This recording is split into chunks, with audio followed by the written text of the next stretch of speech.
So top of the day, everybody. I wanted to have a little conversation about something that just passed through my head this morning while I was having the coffee on the front porch. I was thinking the human body was designed a specific way 1,000 years ago, designed to nourish itself primarily on proteins and fats and what we need for survival. So when we feed our bodies foods that it wasn't designed for from the beginning, you get a body unlike what it's supposed to look and function like. Every other species on the planet is designed to evolve into a fit or fitter version of itself. Certainly not a fatter version of itself. Whenever we as a species consume the normal proper diet, we're going to accomplish just that, a fit or fitter version of ourselves. Unless, of course, some unforeseen endocrine disorder comes along. And when you come to think of it, other species on this planet, even other civilizations and other societies, for that matter, that don't have the option to choose man-altered processed foods so that they can't self-destruct, don't find themselves in Western society's predicament. It's like I mentioned in my most recent book, Light Your Fire.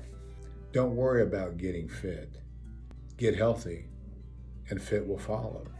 Think about this. We really don't see any unfit or fat mammals in nature, especially those that are designed like we are to eat primarily proteins and fats. There's no fat lions, no fat tiger, no fat wolf, apes for that matter, no fat deer.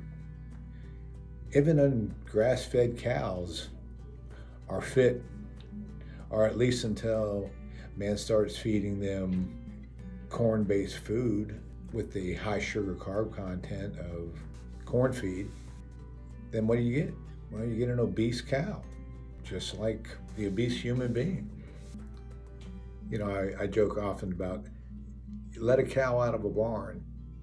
If it has the option between that grass field or that cornfield, it's going for the grass every time.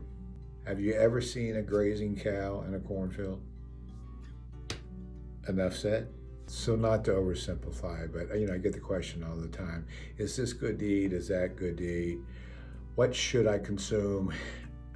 It's confusing, right? If you really want to oversimplify it, I like to say it this way. If it doesn't have a label, do you really have to even ponder that question?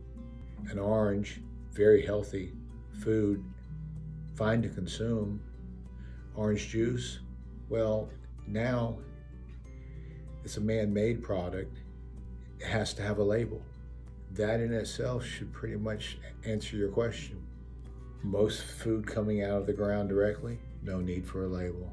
Most meats, no need for a label until they've been altered, right? Then when you put a nitrate in them and man has processed it, now you have to put a label on it. So if you really want to simplify this whole thing about eat this, eat that, hey, if it doesn't have a label on it, chances are very good it's going to be good for you. Keep that in mind, okay? Let's not make this too difficult. Just step back in time a little bit. How did we get here in the first place? There's your clue.